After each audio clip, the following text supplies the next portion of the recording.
Hello, Epic Charter Schools. My name is Jackson Ewing, and I am applying for the You Teach Reg Ed program.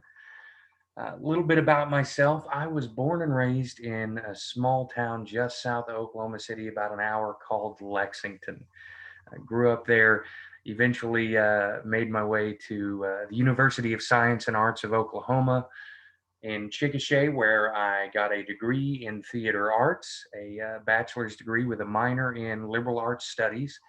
And that minor actually allowed me to take a lot of fun classes outside of my major that, interest me besides theater. I got to take some history and philosophy classes, some music and literature classes, and some political science classes, and really branch out of my theater degree field in that liberal arts degree.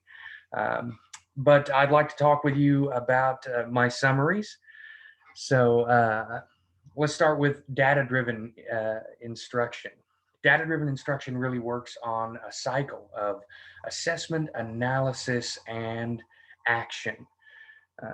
Starting with assessment, that allows us to see where a student is at.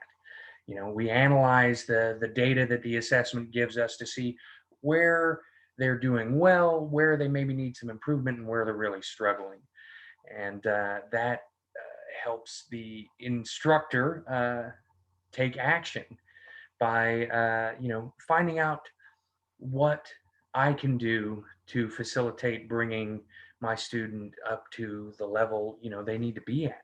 On a wider scale, that might look like a bunch of teachers giving all of their students the same assessment, and then gathering up that data, the result of those assessments, and analyzing it by seeing where my students are doing well or maybe struggling compared to how another teacher's class is doing.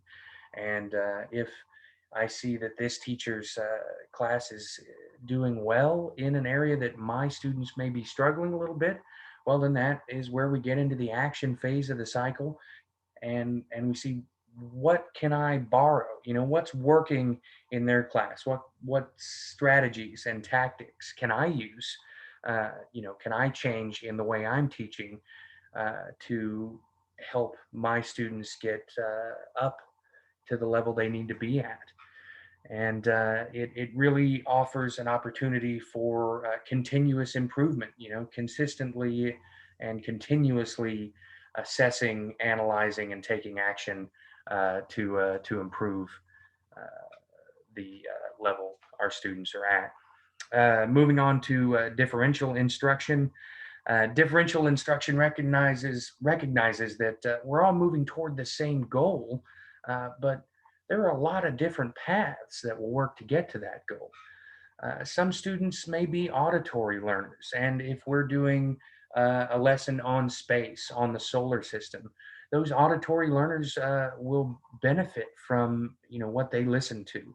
Maybe a lecture from Neil deGrasse Tyson or the great Bill Nye the Science Guy will help them get to that goal a little better than other modes of instruction would work for them.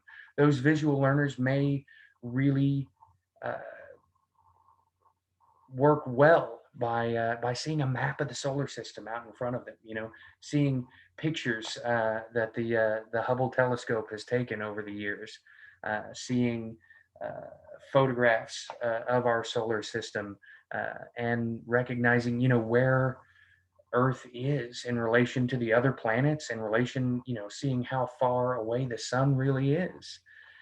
Where those kinesthetic learners, those learners who learn by doing, by touching, may benefit from having a model of the solar system that they can interact with. See how the planets orbit.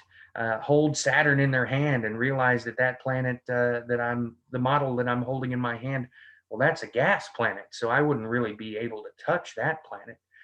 Everybody learns in a different way. No two students learn in the same way. And differential instruction recognizes that and says there are many paths to the goals we're trying to get to together. Um, that kind of works its way into personalized instruction. Personalized instruction builds a little bit on differential instruction, in that it recognizes that there are many paths, but also that there are many different goals we can strive for. And personalized instruction, as the name indicates, is tailored to a specific student. What interests them, what engages them, how do they learn, how are they best taught. And no two students are going to learn the same way, are going to be interested in learning the same things. And the great thing about personalized instruction is it puts the student and teacher together as a team to develop an education plan that really engages the student and gets them to their goals at their pace. Um, so those are my summaries. I really look forward to hopefully becoming a part of the Epic team. I would just love the opportunity, and hope you're doing well. Hope you're having a great day, and we'll talk to you later. Bye bye.